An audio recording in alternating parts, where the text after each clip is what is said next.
আল নূর Islamic TV, আহলে সুন্নাত ওয়াল জামাতের মুক্তির পথ। আমরা আখিরি জামানার উম্মত, অত্যন্ত সৌভাগ্যবান আমাদের জীবন।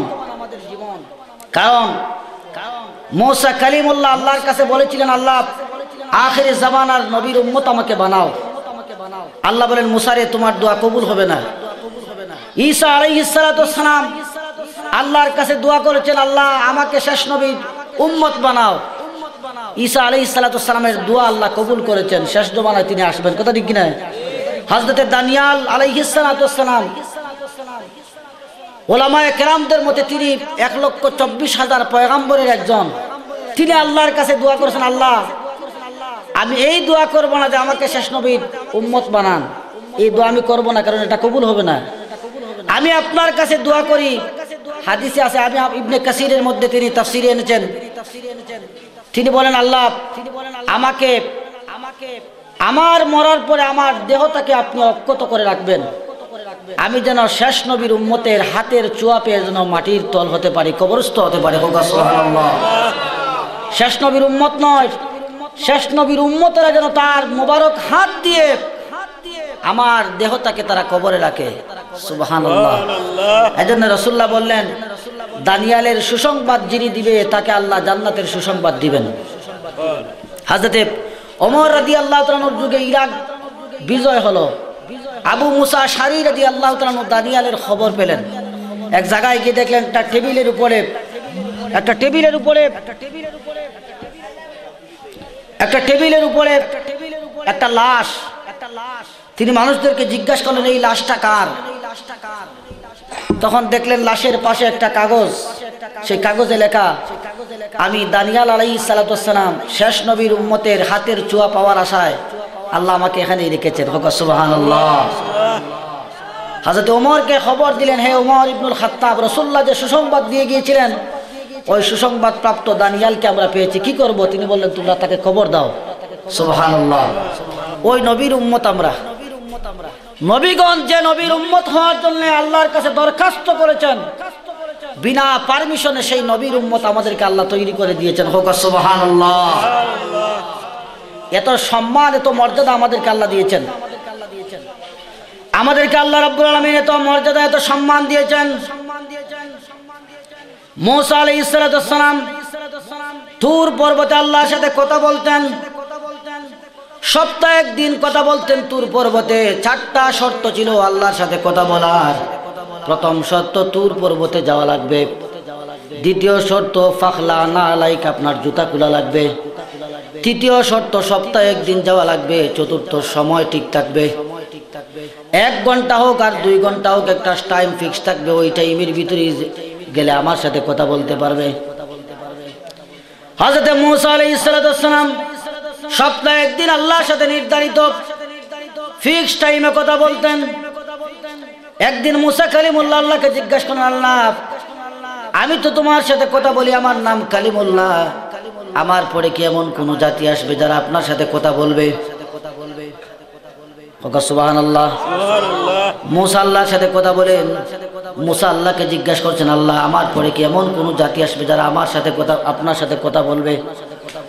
আল্লাহ রাব্বুল আলামিন বলেন, মুসা রে, তোমার পরে এমন এক জাতি আসবে যারা তুমি যেভাবে কথা বলো ওইভাবে তারা কথা বলবে না, তারা যখন চাইবে তখন আমার সাথে কথা বলতে পারবে। সুবহানাল্লাহ। মুসা 4 শর্তে আল্লাহর সাথে কথা বলেন। তুর পর্বতে স্টেশনে যাওয়া লাগে, জুতা খুলতে হয়, সপ্তাহে একদিন যেতে হয়, নির্দিষ্ট টাইমে যাওয়া লাগে। ওই টাইমের বাইরে গেলে কথা হয় না। আর আল্লাহ বলেন, আখিরি জামানার উম্মতেরা যখনই চাইবে ওযু করে যখন যায় নামাজ বিছিয়ে 2 রাকাত নামাজের জন্য বসে যাবে, আমি আল্লাহ তার সাথে কথা বলা শুরু করে দিব। কত সৌভাগ্যবান আমরা, আপনি হিসাব করে শেষ করতে পারবেন না। মুসা আলাইহিস সালাতু ওয়াস সালাম আল্লাহকে দেখতে চাইলেন। কোরআনে কারিমে আছে, আল্লাহ রাব্বুল আলামিনকে বলেন, রাব্বি আরিনি আনজুর ইলাইক, হে আল্লাহ আমি তোমাকে দেখতে চাই, আমাকে দেখা দাও। আল্লাহ রাব্বুল আলামিন বলেন, মুসা লান তারানি, আমাকে দেখতে পারবে না। কারণ পৃথিবীতে কোনো চক্ষু আমি দেই নাই তোমাকে দেখার জন্য, আমি আল্লাহকে দেখার জন্য। পৃথিবীর কোনো চক্ষু নাই, কোনো চক্ষু আমাকে দেখতে পারে না। আল্লাহকে দেখা যায় নাকি? আর একটু জোরে বলেন, দেখা যায়? কেউ দেখতে পারে না। এই পৃথিবী থেকে কোনো মানুষ দেখার কোনো কুদরত নাই আল্লাহকে দেখার। কিন্তু কিয়ামতের ময়দানে মানুষ আল্লাহকে দেখবে। সুবহানাল্লাহ। আল্লাহ রাব্বুল আলামিন বলেন, উজুহু ইয়াউমা ইযিন নাযিরা ইলা উজুহু ইয়াউমা ইযিন নাযিরা ইলা রাব্বিহা নাযিরা। আল্লাহ রাব্বুল আলামিন বলেন, কিয়ামতের ময়দানে কিছু মুখমণ্ডল উজ্জ্বল হয়ে যাবে, ফর্সা হয়ে যাবে, কারণ সেদিন তারা তাদের রবকে সচক্ষে দেখতে পারবে। সুবহানাল্লাহ। মূসা আলাইহিস সালাম আল্লাহকে বলেন, আল্লাহ আমাকে দেখা দাও। আল্লাহ বলেন, লান তারানি, আমাকে দেখা সম্ভব না, দেখতে পারবে না। মূসা বলেন, আল্লাহ তোমাকে আমি দেখতে চাই, আমি যা চাই তুমি তা দেওয়া লাগবে। আল্লাহ বলেন, মূসা তাহলে যাও, তুর পর্বতে যাও। আল্লাহ রাব্বুল আলামিন বলেন, যাও তুর পর্বতে। মূসা আলাইহিস সালাম তুর পর্বতে গেলেন। তুর পর্বতে যাওয়ার পরে আল্লাহ রাব্বুল আলামিন মূসাকে বললেন, মূসা তুমি যে জায়গায় আছো ওই জায়গা থেকে 40 কিলোমিটার, চতুর্দিকে 40 মাইল, 40 বর্গ মাইলের ভিতরে যত প্রাণী আছে সবগুলাকে সরিয়ে দাও। কারণ তুমি চেয়েছো আমাকে দেখতে, আমি তোমাকে দেখা দেব। আল্লাহ রাব্বুল আলামিন একটা গ্রাউন্ড, একটা এরিয়া দিলেন, বললেন সবাইকে বাউন্ডারির বাহিরে যেতে দাও। দুইটা পার্টি যখন ম্যাচ করে, খেলা করে, তখন দর্শকরা বাউন্ডারির ভিতরে থাকে না বাইরে থাকে? একটু জোরে বলেন, বাইরে থাকে না ভিতরে থাকে? আল্লাহ বলেন, তোমার আর আমার মধ্যে সাক্ষাৎ হবে। এই 40 ফরসকের ভিতরে যত প্রাণী আছে সব বের করে দাও। সব বের করে দিলেন আল্লাহ রাব্বুল আলামিন। মূসা আলাইহিস সালামের চোখের সামনে ধীরে ধীরে আকাশ, মহাকাশ, লর্ড গ্রাফিকেশন একটা একটা করে সিদরাতুল মুনতাহা পর্যন্ত মূসা আলাইহিস সালামের চোখের সামনে নিয়ে আসলেন। সুবহানাল্লাহ।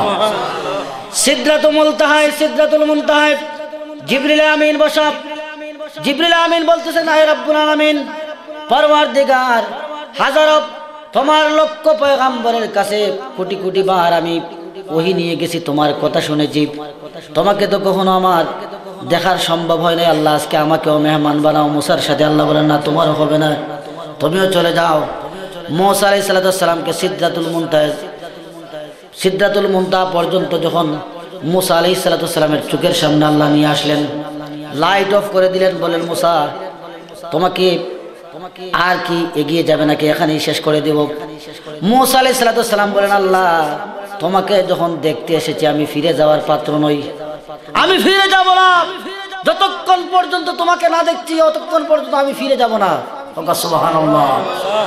আল্লাহ রাব্বুল আলামিন বলেন, ওয়ালাকিন যুরু ইলা জাবালি, তাহলে ওই পাহাড়ের দিকে তাকাও। ফাইন ইসতাকাররা মাকানাহু ফাসাউফা তারানি, যদি তুমি তোমার স্থানে ঠিক থাকতে পারো, অটল থাকতে পারো, তাহলে অচিরেই তুমি আমাকে দেখবে। সুবহানাল্লাহ। আল্লাহ বলেন, পাহাড়ের দিকে তাকাও, যে পাহাড়টা খালি, দর্শক গ্রাউন্ডের বাইরে গেছে, যত প্রাণী আছে সবগুলা বাইরে চলে গেছে। আল্লাহ বলেন, ওই পাহাড়ের দিকে তাকাও, যদি পাহাড়ের দিকে তাকিয়ে তুমি নিজ জায়গায় অটল থাকতে পারো তাহলে অচিরেই আমাকে দেখবে। ফালাম্মা তাজাল্লা রাব্বাহু লিল জাবালি জালাহু দাক্কান ওয়া খাররা মূসা সাইকা। আল্লাহ রাব্বুল আমিনের নূরের তাজাল্লির সামান্য একটা অংশ পাহাড়ে নিক্ষেপ করলেন। লেজার রশি দিয়া লাইট করলে যেভাবে ছোট্ট একটা আলো বের হয়, এইভাবে সামান্য একটু আলো আল্লাহ বের করলেন, পাহাড়ের মধ্যে তাজাল্লি দিলেন। ফাখাররা মূসা সাইকা, মূসা বেহুশ হয়ে পড়লেন। সুবহানাল্লাহ। আল্লাহর 70,000 নূরের পর্দা, একটা পর্দা থেকে আরেকটা পর্দা অতিক্রম করতে 50,000 বছরের রাস্তা। সুবহানাল্লাহ। 50,000 বছরের রাস্তা, এক পর্দা থেকে আরেক পর্দা অপারে যেতে। একটা পর্দা থেকে মুফাসসিরিনে কেরামগণ বলেছেন, একটা পর্দার সুইয়ের ছিদ্রের দিকে, যেদিকে সুইয়ের সুতা ভরা হয়, এইরকম ছোট্ট একটা ছিদ্র আল্লাহ ওপেন করেছেন।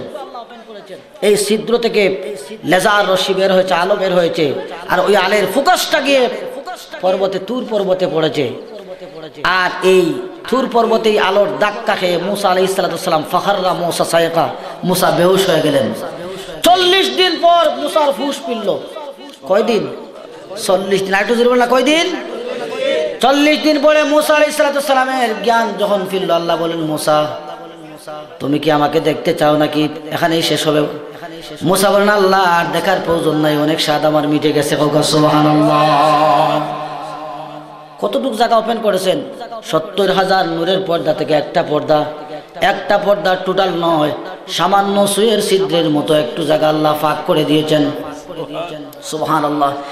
কিন্তু আমাদের নবীর উম্মতদের জন্য আল্লাহ রাব্বুল আলামিন এমন ব্যবস্থা করেছেন, আমার নবীর উম্মতেরা আমরা যখন কোনো মানুষ সেজদায় যায় তখন আল্লাহ রাব্বুল আলামিন ফেরেশতাদেরকে বলেন, ফেরেশতারা আমার বান্দা আমার কুদরতি কদমের মধ্যে সেজদা করেছে, 70,000 নূরের পর্দার সবগুলা পর্দা সরিয়ে দাও। হোক সুবহানাল্লাহ। সবগুলা পর্দা সরিয়ে দাও। মুসা যেখানে আল্লাহর সাথে কথা বলতেন সেখানে দেখার কোনো সুযোগ নাই, 70,000 নূরের পর্দা। আল্লাহ বলতেছেন, যখন আমার বান্দা আমাকে সেজদা দেয় তখন হে ফেরেশতা সব পর্দা সরিয়ে ফেলো, আমার আর আমার বান্দার মধ্যে কোনো পার্থক্য থাকবে না, আমার আর আমার বান্দার মধ্যে কোনো ডিফারেন্স থাকবে না। আমার বান্দা সরাসরি আমি রবকে দেখে নাই, না দেখেও আমাকে সেজদা করতেছে বিশ্বাস করে, আমি আর তার মধ্যে গ্যাপ রাখবো না। সুবহানাল্লাহ। আমরা অত্যন্ত সৌভাগ্যবান উম্মত, কথা ঠিক কিনা? এজন্য আমাদের দায়িত্ব বেশি।